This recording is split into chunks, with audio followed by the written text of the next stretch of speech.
Howdy folks, and welcome to the Hillbilly Kitchen. Today we're going to be making chocolate banana pops.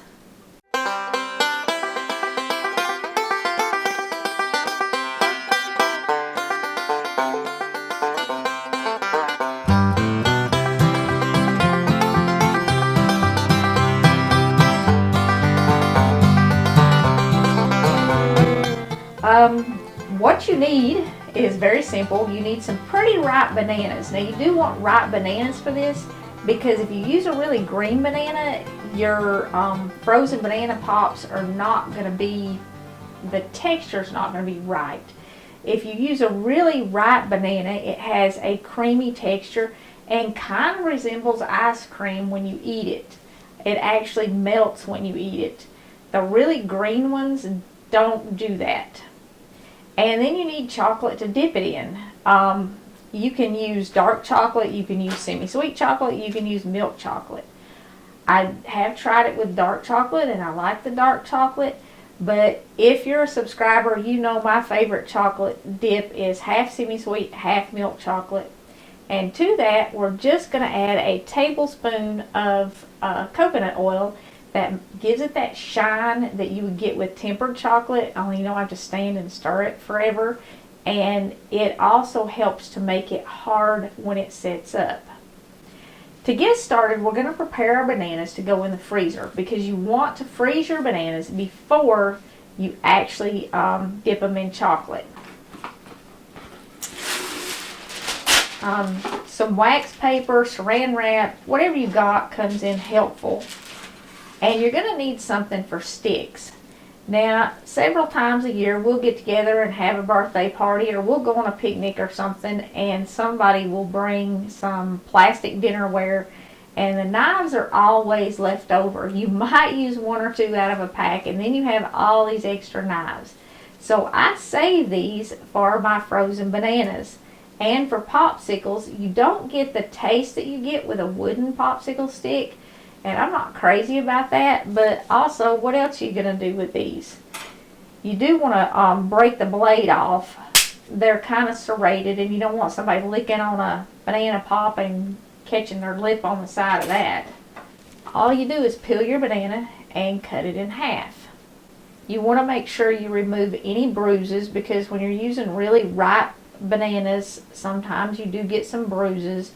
You don't want to freeze them with any bruises or anything, and you want to get all the peel off, the little strings that are left inside the banana.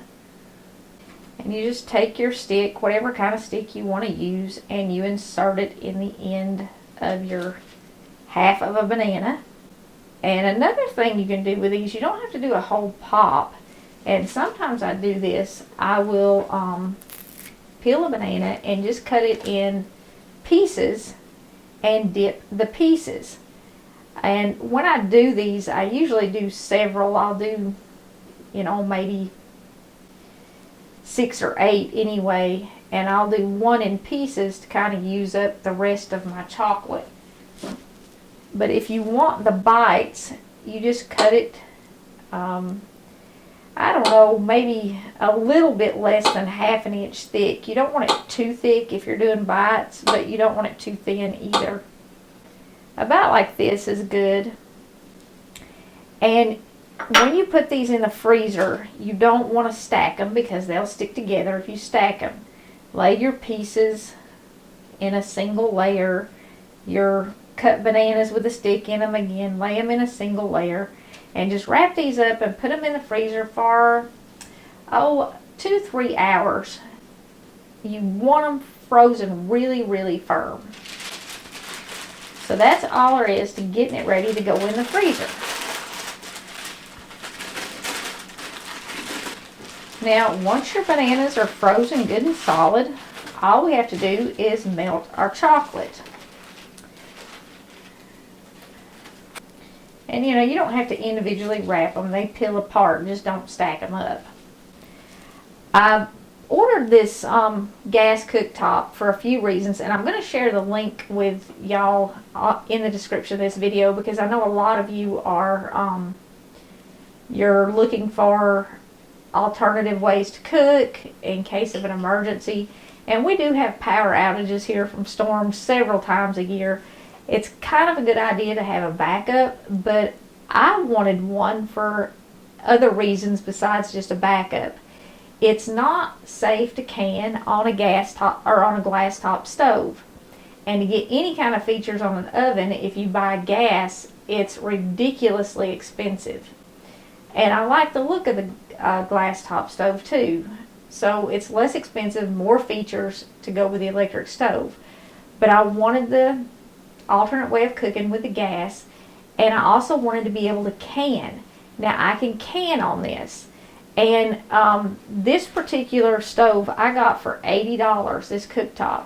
And it has little rubber feet. It's made that it will sit on the countertop, but it didn't come with an elbow, and I wanted to temporarily hook it up to make sure it worked.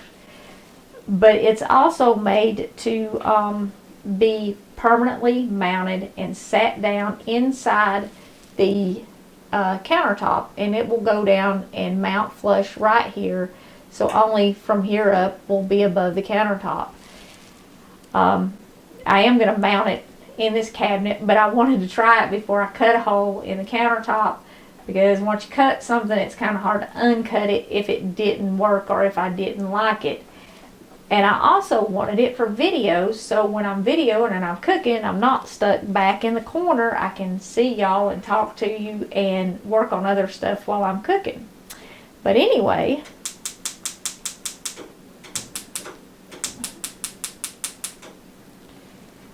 we're going to use it to melt our chocolate. It does have an electric ignition, but if the power is out, you can light it with just a grill lighter. And what I've done here is kind of made a double boiler on top of it, the same way we did when we used that little crock pot for candy. I just have a pot with water in it, and all you need is some sort of a heat resistant bowl. You can use a metal bowl or a glass bowl. Put it over the water, and then you can put your chocolate in that and melt it, and it won't burn and it won't get too hot. You will have to kind of keep an eye on it. But I'm going to use half a cup of milk chocolate and a half cup of semi-sweet for my bananas.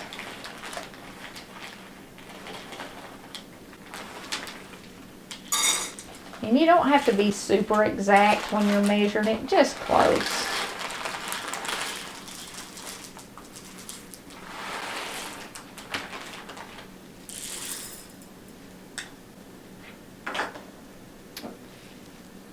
And add your coconut oil. And the coconut oil is, like I said, a super easy way to get that glossy dipping chocolate without any work. You can also use shortening in it. Butter won't really work because it doesn't give you the shine and it won't set up, but vegetable shortening will work in this too. While the chocolate's melting, a package came in the mail today. It's from Miss Phyllis over in North Carolina, and I thought I would share the contents with you. Thank you very much, Phyllis. Let's see what's inside here.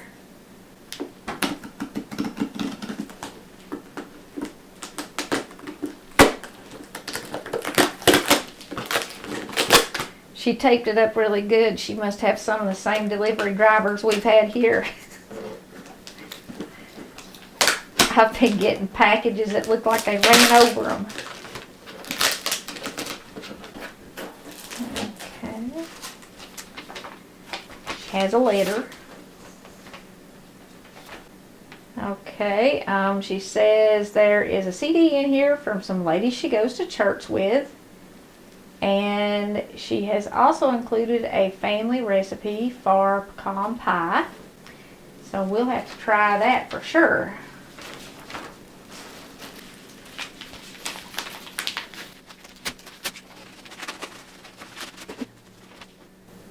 This is her Aunt Pauline's pecan pie recipe.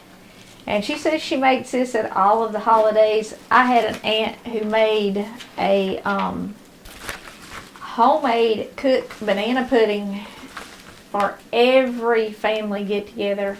And I've been wanting to do that recipe for y'all for a while. I need to get that one up, and maybe we'll get Aunt Pauline's pecan pie up this year before Thanksgiving for sure.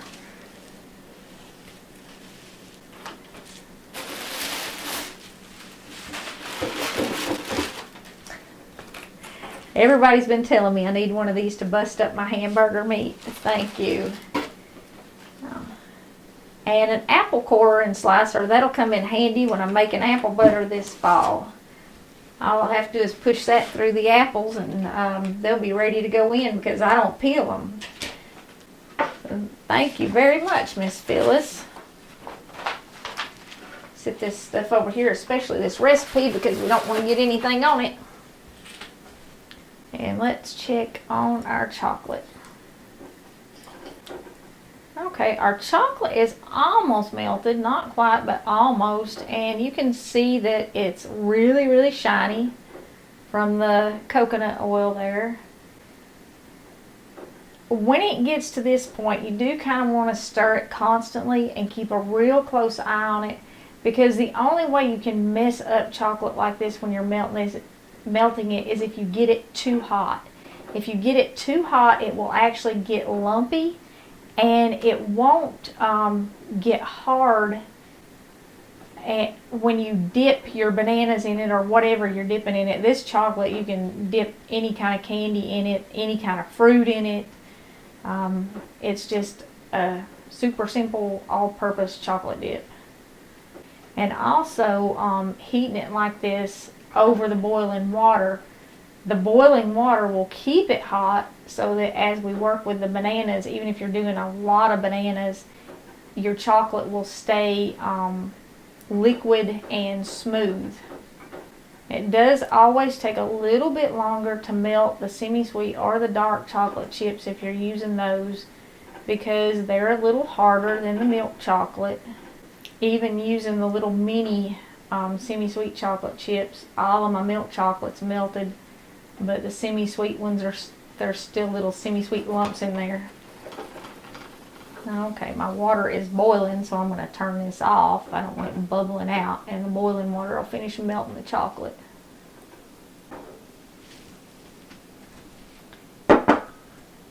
Once that's mounted down in the countertop, I won't even have to move the pot off of it, but since it's not, it's a little hard to reach. Just keep stirring it until you see all the lumps disappear. Okay, that's pretty smooth. What you're seeing in there now is bubbles where I've stirred it, so it should be smooth when we dip it. And even if there is some teeny little pieces of the semi-sweet chocolate that aren't melted, it's not going to be a problem once you dip it. You're not going to notice it. And all you do is dip them. And because these are frozen, this is going to get firm really fast. And you will be able to wrap them up and put them back in the freezer and keep them for a few weeks, even longer maybe. You can sprinkle nuts on them if you want to. It kind of gives you that banana split flavor. Some finely chopped pecans, walnuts, peanuts, just about anything like that will work on them. I really kind of like them plain most of the time, but it gives it a banana split flavor or ice cream sundae flavor more than nuts, and I do the nuts sometimes. Now, you can see here, I'm kind of struggling with this bowl, and that's why I have this glass right here. If you are doing all the banana pops, and you're not going to be dipping any little bites, you can put your chocolate in a tall, skinny glass and melt it in the microwave. And if you do that, you can dip the bananas right down in it, and they get covered instantly, very easily. And that's actually the easiest way to do the banana pops, is to melt your chocolate in a glass in the microwave. Use the same combination of chocolate, just a cup of whatever flavor chocolate you want, and a tablespoon of the coconut oil or shortening, and melt it just a few seconds at a time in the microwave, because you can get it too hot really fast in the microwave, and then it lumps up and it won't get thick.